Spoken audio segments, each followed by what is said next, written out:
High very good morning. तर पहा बाळांनो, आज आपण 11th स्टँडर्डचा EM1चा ट्रिग्नोमेट्री हा टॉपिक स्टार्ट करतोय. ट्रिग्नोमेट्री 1 तसा हा तुमचा सेकंड टॉपिक आहे. याच्या आधीचा जो तुमचा फर्स्ट टॉपिक आहे EM1चा अँगल अँड मेजरमेंट, हा टॉपिक अतिशय इम्पॉर्टंट आहे, कारण या टॉपिकचा सगळा जो पार्ट आहे तर हा ट्रिग्नोमेट्रीचा बेस आहे. ओके, ठीक आहे. तर आता आपण टॉपिक स्टार्ट करतोय. पण पाहता ट्रिग्नोमेट्री बद्दल तुमचे बरेच क्वेश्चन असतील का. ट्रिग्नोमेट्री म्हणजे काय, ट्रिग्नोमेट्री राईट अँगल ट्रायंगलमध्येच काय यूज केलं जातं, ट्रिग्नोमेट्री ॲक्च्युली डेव्हलप कसं झालं, बरं ट्रिग्नोमेट्रीचा स्टडी का करायचा, हे जे सगळे फॉर्म्युले sine cos tan cot sec cosec, हे जे सगळे फॉर्म्युले किंवा त्याच्या आयडेंटिटीज असतील, त्याचे फंक्शन्स वेगवेगळे असतील, हे ह्याचा सगळ्याचा अभ्यास का करायचा, स्टडी का करायचा, या ट्रिग्नोमेट्रीचा आणि रिअल लाईफचं कनेक्शन काय आहे, तर हे जे सगळे तुमचे क्वेश्चन आहेत तर याच्यासाठी आपण एक सेपरेट व्हिडिओ बनवलेला आहे, तो तुम्ही पहा. कारण या व्हिडिओमध्ये आपण ह्या लेक्चरमध्ये तो पार्ट इन्क्लूड केलेला नाही. या लेक्चरमध्ये आपण फक्त 11th स्टँडर्डचा सिलेबस काय आहे तेच पाहणार आहे.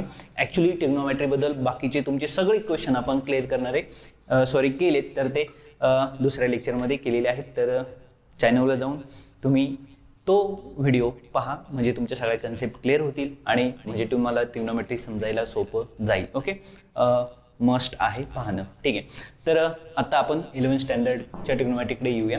तुम्ही 10th स्टँडर्डला असताना सुद्धा ट्रिग्नोमेट्रीचा स्टडी केलेला आहे. ओके, 10thला असताना जर तुमच्या काही लक्षात राहिलं नसेल बेसिक आयडेंटिटीज, बेसिक फंक्शन ट्रिग्नोमेट्रिकचे, तरी काय हरकत नाही आहे. आता आपण फर्स्टपासूनच टॉपिक स्टार्ट करतोय. ठीक आहे. आणि जर तुम्हाला पाहायचं असेल तरी तो अवेलेबल आहे, तुम्ही तोही 10th ट्रिग्नोमेट्री पाहू शकता. ठीक आहे, काय हरकत नाही. तर पहा आता 11th स्टँडर्डचा ट्रिग्नोमेट्री 1 मध्ये आपल्याला काय काय पाहिजे. 11th स्टँडर्डमध्ये ट्रिग्नोमेट्रीमध्ये पहिल्या फर्स्ट टॉपिकमध्ये कोणते कोणते पॉईंट पाहिजे, तर आपल्याला या टॉपिकमध्ये हे 6 पॉईंट कव्हर करायचे आहेत. पहिला पॉईंट कोणता आहे, ट्रिग्नोमेट्रिक फंक्शन्स कोणते. Second point, trigonometric function of specific angle, काही स्पेसिफिक अँगल आहेत. ओके, मग त्यांचे ट्रिग्नोमेट्रिक फंक्शन काय. Trigonometric function of negative angle, म्हणजे ट्रिग्नोमेट्रिक फंक्शन हे पॉझिटिव्ह अँगलचे सुद्धा आहेत आणि निगेटिव्ह अँगलचे सुद्धा आहेत. ओके, मग निगेटिव्ह अँगल असताना ट्रिग्नोमेट्रिक फंक्शन काय काय आहे. फंडामेंटल आयडेंटिटी, ट्रिग्नोमेट्रीच्या ज्या फंडामेंटल आयडेंटिटीज आहेत त्या कोणत्या, किती आहेत, कशा डेव्हलप झाल्यात, ॲज इट इज त्याचं proof. Okay, point number 5, domain range and period of trigonometric function. Okay, अतिशय महत्त्वाचा पॉईंट आहे. ओके, यावर डिपेंड तुमचा ट्रिग्नोमेट्रीच्या प्रत्येक फंक्शनचा ग्राफ सुद्धा आहे. आणि या टॉपिकचा शेवटचा पॉईंट आपल्याला यामध्ये कव्हर करायचा आहे, पोलर कोऑर्डिनेट सिस्टीम. आणि या 6 पॉईंटवर डिपेंड तुमचे 2 एक्झरसाइज आहेत. तर या सिरीजमध्ये ट्रिग्नोमेट्रीच्या तर फर्स्ट आपण सगळे पॉईंट कव्हर करणार आहोत आणि नेक्स्ट सगळे एक्झरसाइजचे सगळे प्रॉब्लेम आपण या ठिकाणी कव्हर करणार आहोत. त्यामुळं फर्स्ट टू लास्ट व्यवस्थित टॉपिक ऐकायचा आहे, पाहायचा आहे. आणि सगळ्यात महत्त्वाचं म्हणजे तुमच्यासोबत बुक हवं, जर पुस्तक असेल या टॉपिकचं तर बेटर राहील. ठीक आहे. त्या ट्रिग्नोमेट्रिक फंक्शन ह्या ज्या 6 पॉईंट, हे जे तुमचे 6 पॉईंट आहेत तर या 6 पॉईंटवर डिपेंड 6 मधलाच फर्स्ट पॉईंट आपण या ठिकाणी स्टार्ट करतोय, ट्रिग्नोमेट्रिक फंक्शन. ट्रिग्नोमेट्रिक फंक्शन कोणते कोणते. आता हे पहा, ट्रिग्नोमेट्री ही जी यूज केली जाते ही राईट अँगल ट्रायंगलमध्ये यूज केली जाते. ओके, मग राईट अँगल ट्रायंगलमध्ये आता मी या ठिकाणी एक राईट अँगल ट्रायंगल ड्रॉ केला आहे. ABC हा एक तो राईट अँगल ट्रायंगल आहे, बी हा त्यातला 90. ओके, मग राहिली कोणते, अँगल ए आणि सी. त्यापैकी मी सीला थिटा म्हटलंय. थिटा म्हणजे काय, तर कोणता तरी एक अँगल आहे. जसं अल्जेब्रामध्ये आपण एखादी गोष्ट माहीत नसते त्यावेळेस आपण म्हणतो लेट बी एक्स, तसं एखादा अँगल जॉमेट्रीमध्ये एखादा अँगल जर तुम्हाला माहीत नसेल तर त्यासाठी आपण थिटा म्हणतो, वेगळं दुसरं काही नाही. ओके, ठीक आहे. थिटा लॅटिन लँग्वेजच्या अल्फाबेटमधलं एक ते लेटर आहे. ॲक्च्युली हे मी तुम्हाला आधी सांगितले तरी सुद्धा या ठिकाणी मी रिपीट करतो. ओके, किंवा तुम्ही साईन थिटाच्या ऐवजी तुम्ही राम पण म्हणू शकता, काय हरकत नाही आहे. ओके, साईन राम, कॉस राम, पण ते ऐकायला थोडंसं वेगळं वाटतं, काहीतरी वेगळं नाव असावं म्हणून थिटा हा एक सिम्बॉल यूज करण्याला सुरुवात झाली. ठीक आहे, काय हरकत नाही. तर ट्रायंगल ABC मध्ये आपण काय केलं, अँगल सीला आपण थिटा म्हटलं. जर आपण अँगल सीला जर आपण थिटा म्हटलंय तर मग ट्रिग्नोमेट्रिक रेशो कसे डिझाईन होतात. ओके, मग ट्रिग्नोमेट्रिक डेव्हलप कशासाठी झालं याचं आन्सर तुम्हाला मिळेल का. डिस्टन्स फाइंड आउट करायचं होतं, वेगवेगळी हाईट फाइंड आउट करायची होती आणि हे डिस्टन्स हाईट हे फाइंड आउट करताना तुम्हाला ट्रिग्नोमेट्रीचा यूज करायचा होता. आणि त्यानुसार तिथे ट्रायंगल डेव्हलप झाले आणि तिथे तुम्हाला 3 साईड आल्या आणि त्या 3 साईड त्या अँगलच्या रिलेटेड होत्या, त्या अँगलच्या अपोजिट्स असणारी साईड, त्या अँगलच्या जवळ म्हणजे ॲडजसेंट साईड, आणि त्या राईट अँगल ट्रायंगलमध्ये सगळ्यात मोठी बाजू म्हणजे हायपोटेनियस. मग या अँगलला रिलेट ह्या 3 साईड घेऊन काही रेशो तयार झाले. त्यातला पहिला रेशो होता, कोणता रेशो होता तर अपोजिट अपॉन हायपोटेनियस. ओके, म्हणजे या ठिकाणी काही रेशो बनले गेले. Okay, A B upon A C, B C upon A C, A B upon B C, हे वेगवेगळे रेशो बनले गेले. मग ह्या 3 साईडला घेऊन किती रेशो बनले गेले तर 6 रेशो बनले गेले. मग त्या 6 रेशोंना वेगवेगळी नावं देण्यात आली. ओके, ही साइन कॉस ही काय नावं दिली त्यांना. ओके, म्हणजे काय थोडक्यात हा थिटा होता, ह्या थिटाच्या म्हणजे या ट्रायंगलमध्ये ही कोणती झाली अपोजिट साईड, हे हायपोटेनियस आहे, ही कोणती ॲडजसेंट म्हणजे लगतची जवळची बाजू. That's it. मग काय झालं, फर्स्ट अपोजिट अपॉन हायपोटेनियस हा रेशो घेण्यात आला आणि त्याला नाव देण्यात आलं साइन थिटा. म्हणजे साइन थिटाचा फॉर्म्युला किंवा ट्रिग्नोमेट्रिक फंक्शन काय बनलं गेलं, अपोजिट साईड अपॉन हायपोटेनियस म्हणजेच A B upon A C. म्हणजे ए बी अपॉन ए सी या रेशोला नाव काय देण्यात आलं साइन थिटा. अजून एक रेशो आहे बी C upon A C, B C upon A C. B C कोणती आहे ॲडजसेंट साईड. ओके, आणि ए सी काय आहे हायपोटेनियस. याला नाव देण्यात आलं कॉस थिटा. याला काय नाव देण्यात आलं कॉस थिटा. त्यानंतर मग अपोजिट अपॉन हायपो हा एक रेशो झाला, ॲडजसेंट अपॉन हायपो हा एक रेशो झाला. मग अपोजिट अपॉन ॲडजसेंट याचा पण एक रेशो तयार होत होता इथे. ओके, काय झालं तो रेशो काय येणार आहे ए बी अपॉन बी सी म्हणजेच काय opposite side upon hypotenuse. Actually तुम्हाला ट्रिग्नोमेट्रीमध्ये हे 3च फॉर्म्युले पाहिजेत. या 3 फॉर्म्युल्यावर सगळी ट्रिग्नोमेट्री डिपेंड आहे. 9 आणि 10 मध्ये हे तुम्ही बेसिक पाहिलेलं आहे. ओके, ठीक आहे. मग आता काय झालं, 3 साईडला घेऊन 3 रेशो बनवले, झालं संपलं. अजून तिसरे रेशो बनवू शकत चौथा रेशो बनवू शकत नव्हता. पण आता पहा अपोजिट अपॉन हायपो म्हणजेच A B upon A C, तोच ratio A C upon A B असा पण आपण लिहू शकत होतो. मग त्याला वेगळं नाव देण्यात आलं. ओके, पहा काय A B upon A C याला कन्वर्जन कशात केलं, याला कन्वर्जन केलं ए सी अपॉन ए बी, म्हणजे याचा काय केला इनवर्स. म्हणजेच काय झालं रे तर म्हणजेच झालं हायपोटेनियस अपॉन अपोजिट साईड आणि त्याला नाव देण्यात आलं कोसेक. म्हणजे साईनच्या अपोजिट कोण असतो कोसेक असतो. त्यानंतर बी सी अपॉन ए सी हा पण रेशो तुम्ही लिहिला काय ए सी अपॉन बी सी. याला काय म्हणण्यात आलं हायपोटेनियस अपॉन ॲडजसेंट साईड आणि त्याला नाव देण्यात आलं सेक थिटा. म्हणजेच कॉसच्या अपोजिट कोण येतो सेक थिटा. ह्या पेअर आहेत पहा, साईनला कोण कोसेक. साईनचा जो फॉर्म्युला येईल त्याच्या इनवर्स करा, त्याचा उलटा करा. 2/3 असेल तर 3/2 म्हणजे कोसेक. ओके, त्यानंतर टॅन. आता टॅनला काय अपोजिट अपॉन हायपो या ठिकाणी अपोजिट अपॉन ॲडजसेंट साईड आहे.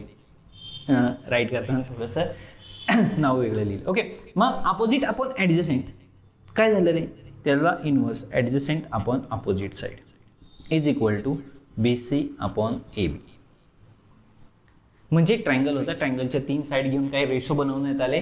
मग त्या रेशोंपैकी अपोजिट अपॉन हायपो याला नाव देण्यात आलं साइन, ॲडजसेंट अपॉन हायपो त्याला नाव देण्यात आलं कॉस आणि अपोजिट अपॉन ॲडजसेंट याला नाव देण्यात आलं टॅन. मग साइनच्या विरुद्ध कोणाला अपोजिट, कोणाला इनवर्स, कोणाला कोसेक. कॉसच्या अपोजिट इनवर्स कोणाला सेक आणि टॅनच्या अपोजिट कोणाला कॉट. तर अशा पद्धतीने हे ट्रिग्नोमेट्रिक फंक्शन्स तयार झाले. यांना ही काय देण्यात आलेली आहे नावं. मग ती कशी आली, मग इंडियन लोकांनी ती कोणती दिली होती, मग ती ट्रान्सलेट कशी झाली ॲक्सेट्रा, ही सगळी हिस्ट्री आपण वेगळ्या लेक्चरमध्ये दिलेली आहे. ओके, ठीक आहे. तर अशा पद्धतीने हे फॉर्म्युले या ठिकाणी क्रिएट झालेले आहेत. हे सगळे कशावर डिपेंड होते या राईट अँगल ट्रायंगलवर. ओके, मग काय झालं तर पहा हे ट्रिग्नोमेट्रिक फंक्शन आपल्याला with the help of unit सर्कलने पाहिजे. आता युनिट सर्कल म्हणजे काय हा या ठिकाणी प्रश्न तयार होतो. पहा आता हे बेसिक तुम्हाला पाठ लर्न करायचे आहेत. Opposite upon hypo sine, adjacent upon hypo cos, opposite upon adjacent tan.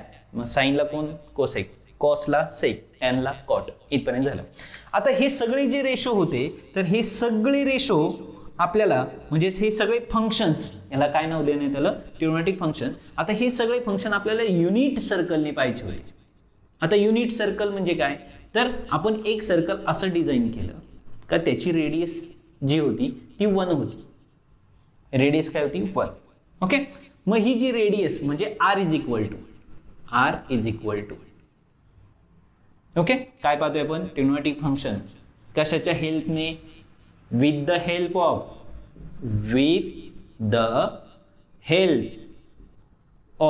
Unit circle.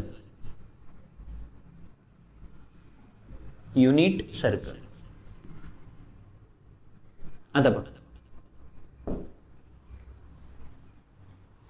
Unit circle म्हणजेच काय, असा एक पॉइंट घेतला आपण, अशी एक रेडियस घेतली, रेडियस इज इक्वल टू काय घेतलं 1, त्यापासून एक सर्कल बनवलं. इथं पहा काय, एक्स ॲक्सिस तुमचा हा, तुमचा कोण आहे हा x axis, x dash, Y dash, that's it. या पॉइंटवरनं तुम्ही एक परपेंडिक्युलर सेगमेंट ड्रॉ केली. आता हे जे डिस्टन्स होतं या डिस्टन्सला तुम्ही काय म्हटलात एक्स, आणि हे जे डिस्टन्स होतं हे डिस्टन्स पॅरलल कोणत्या ॲक्सिसला वाय, म्हणजे हे डिस्टन्स काय असणार आहे वाय. म्हणजे हा या ठिकाणी जो पी पॉईंट होता असं समजा, पी याचे कोऑर्डिनेट काय झाले एक्स आणि वाय, आणि आरची व्हॅल्यू किती आहे 1 आहे. ओके, म्हणजे या ठिकाणी जो राईट अँगल ट्रायंगल क्रिएट झालेला आहे तुम्हाला वाटतं या टाईपमध्ये. ओके, आणि या ठिकाणी हा 90 डिग्री आहे. इथं काय, आता इथे तुम्ही म्हणला थिटा, म्हणजे पहा ही काय होती, इथं नाव दिलं ओ, ओपी हा काय होता, टर्मिनल रे होता. टर्मिनल रेने या ठिकाणी एक अँगल तयार केला थिटा, हा थिटा झाला, इथं ओ आला, इथं पी आला, आणि इथं नाव देऊया आपण ए, आणि इथं नाव आलं ए. हा तो राईट अँगल ट्रायंगलचा फॉर्म्युला. ओके, सॉरी, हा या टाईपमध्ये राईट अँगल ट्रायंगल क्रिएट झालेला आहे. ओके, ठीक आहे. आता पहा या युनिट सर्कलमध्ये काय रेडियस 1 आहे, हे डिस्टन्स काय वाय, आणि हे काय एक्स. फॉर्म्युला काय सांगतो, sine theta A B upon A C, म्हणजेच काय, अपोजिट अपॉन हायपो. मग अपोजिट साइड कोणती आहे, वाय अपॉन हायपो. हायपोटेनियस किती आहे रे, वाय अपॉन 1,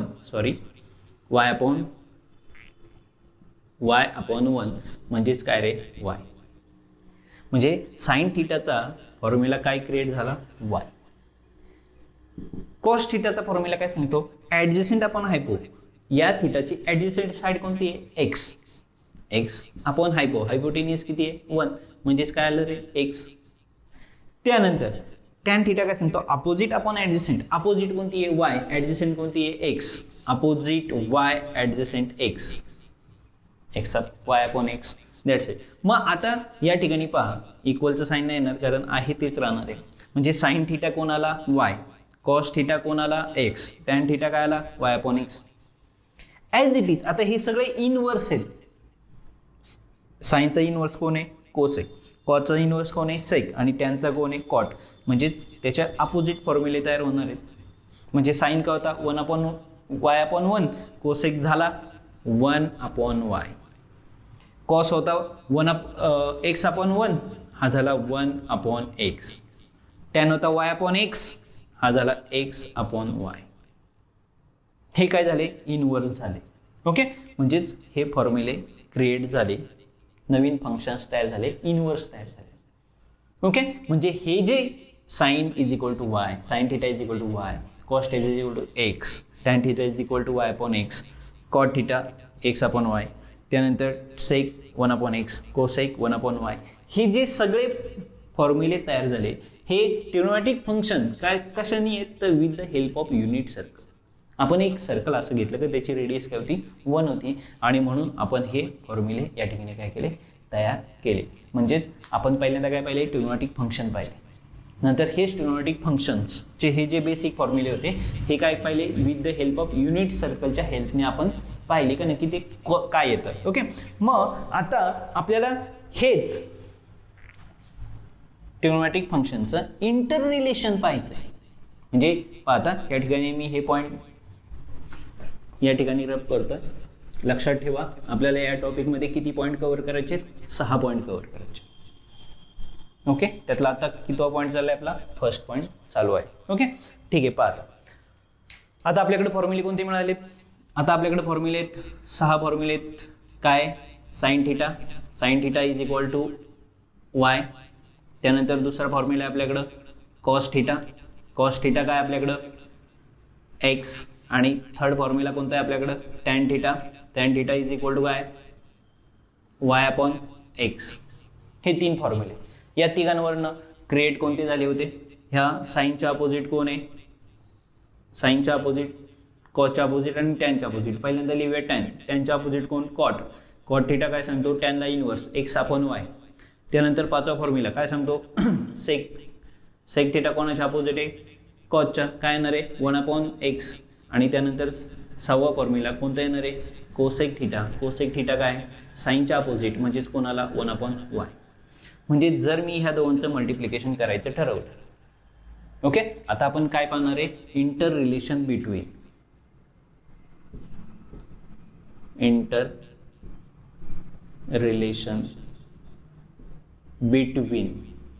ट्रिग्नोमेट्रिक फंक्शनचं इंटर रिलेशन. आता इंटर रिलेशन म्हणजे काय? समजा मी ह्या दोघांचं मल्टिप्लिकेशन करायचं ठरवलं. कोणाचं?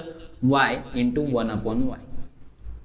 वाय म्हणजे कोण आहे? Sign theta. इंटू कोण आहे? 1 अपॉन वाय म्हणजे कोण? Cosec theta. वायला वाय काय झालं? कॅन्सल. आन्सर किती राहिलं? 1. म्हणजे जर मी इथं फर्स्ट फॉर्म्युला या ठिकाणी क्रिएट झाला काय? Sine theta into cosec theta is equal to 1. पहा, फर्स्ट आयडेंटिटी मला या ठिकाणी मिळाली. काय? साइन थिटा आणि कोसेक थिटाला जर मी मल्टिप्लाय केलं तर आन्सर मला काय मिळते? 1. जर तुम्ही बेसिक फॉर्म्युल्याकडे आलात तरी तुमच्या लक्षात येईल. पहा, साइन थिटा काय होता? A B upon A C. आणि इथे काय होता? A C upon A B. जर मी ह्या दोघांचं मल्टिप्लिकेशन करायचं ठरवलं, A B upon A C upon A B. पहा, A B upon A C into A C upon A B. A बीला ए बी कॅन्सल, ए सीला ए सी कॅन्सल. म्हणजे साइन इंटू कोसेक काय मिळालं तुम्हाला? 1 formula मिळाला. As it is तुम्हाला second formula मिळणार या ठिकाणी. ॲज इट इज तुम्हाला सेकंड फॉर्म्युला थोडासा खाली घेतो. काय? साइन अपोजिट कोसेक होता म्हणून या पद्धतीने फॉर्म्युला डिझाईन झाला. ऑब्विसली कॉसच्या अपोजिट कोण आहे? सेक आहे, इनवर्स आहे. म्हणजे या ठिकाणी तुम्हाला काय मिळणार आहे? Cos theta into sec theta is equal to 1. पहा, एक्स 1 अपॉन एक्स, एक्सला एक्स कॅन्सल 1.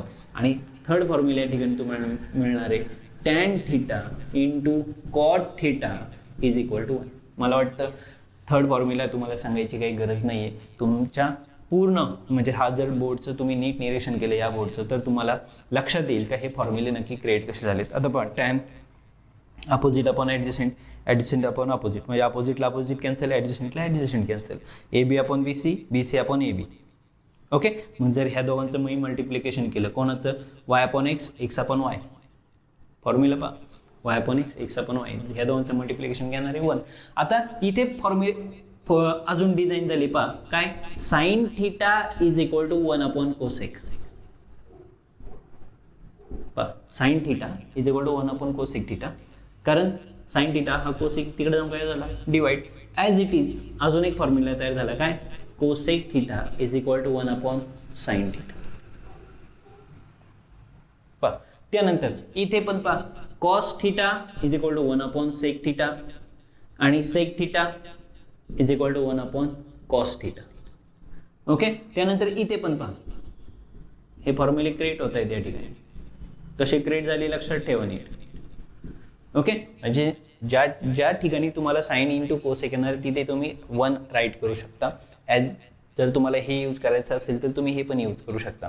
ओके, तसंच कॉसचं आणि आता तसंच टॅनचं काय येणार आहे पहा, tan theta is equal to 1 upon cot theta आणि cot theta is equal to 1 upon tan theta. तर हे काय झालं? Inter relation between trigonometric function. Trigonometric फंक्शनचं इंटर रिलेशन, एकमेकांमधलं रिलेशन काय आहे ते या ठिकाणी आपण पाहिलेलं आहे. ओके, तर अशा पद्धतीने आपण ट्रिग्नोमेट्रिक फंक्शनचे 3 पॉईंट आपण या ठिकाणी कव्हर केले. कोणते पॉईंट कव्हर केले? त्यातला फर्स्ट पॉईंट होता आपला काय? Trigonometric function. ओके, मग ट्रिग्नोमेट्रिक फंक्शनचे हे बेसिक रूल. ओके, मग ट्रायंगल घेऊन आपण एक बनवलेला एक चार्ट एक फॉर्म्युले बनवले. ओके, त्यानंतर आपण हे जे एक्स आणि वाय मधले फॉर्म्युले पाहिले हे काय पाहिले with the help of unit circle. दुसरा पॉईंट आपण पाहिला काय हे जे ट्रिग्नोमेट्रिक फंक्शन होते ते युनिट सर्कलच्या हेल्पने पाहिले. Okay, unit radius is equal to 1 म्हणजे आरची व्हॅल्यू 1 घेऊन म्हणजे हायपोटेन्यूजची व्हॅल्यू जर 1 झाली तर रेशो कसे चेंज होतात ते या ठिकाणी आपण पाहिलं. मग ते जे फॉर्म्युले क्रिएट झाले तर ते कोणते होते तर ते फॉर्म्युले हे होते. म्हणजे हा झाला आपला फर्स्ट पॉईंट, हा काय झाला आपला फर्स्ट पॉईंट, त्यानंतर हा काय झाला आपला सेकंड पॉईंट. ओके, आणि त्यानंतर आता आपण पाहिला थर्ड पॉईंट ट्रिग्नोमेट्रिक फंक्शनचे काय inter relation. Okay, inter relation म्हणजे काय तर साइन कॉस टॅन हे एकमेकांमध्ये कसे. मग या ठिकाणी अजून एक फॉर्म्युला आपला राहिला आहे. तुम्ही जर नीट ऑब्झर्व केलं तर पहा tan theta is equal to Y upon X. Y म्हणजे कोण आहे साइन थिटा आणि एक्स म्हणजे कोण आहे कॉस थिटा. म्हणजे या ठिकाणी अजून आपल्याला आयडेंटिटीज मिळाल्या काय तर tan theta is equal to sine theta upon cos theta. मग आता तुम्हीच मला सांगा जर टॅन थिटाचा हा फॉर्म्युला असेल तर कॉट थिटाचा काय फॉर्म्युला असेल रे तर cot theta is equal to cos theta upon sine theta. का बरं हे फॉर्म्युले क्रिएट झाले जर पाहिलं तर पहा tan is equal to Y upon X. Y म्हणजे कोण आहे साइन थिटा आणि एक्स म्हणजे कोण आहे कॉस थिटा.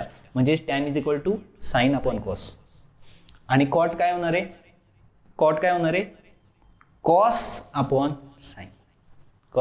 साइन. तर हे झालं इंटर रिलेशन म्हणजे हे एकमेकांमधला संबंध काय आहे त्या ट्रिग्नोमेट्रिक फंक्शनचा. आणि हे ते बेसिक फॉर्म्युले पहिले तुम्हाला सांगितलं होतं का पहिले 3 आपल्यासाठी खूप महत्त्वाचे आहेत. ओके, बाकी त्याचे काय आहेत इनवर्स आहेत. तर या ठिकाणी आता तुम्हाला लक्षात ठेवायचं आहे काय तर ट्रिग्नोमेट्रिक फंक्शन्स 3 महत्त्वाचे साइन कॉस टॅन. साइनच्या अपोजिट येतो कोसेक म्हणजे इनवर्स, कॉसच्या अपोजिट येतो सेक आणि टॅनच्या अपोजिट येतो कॉट.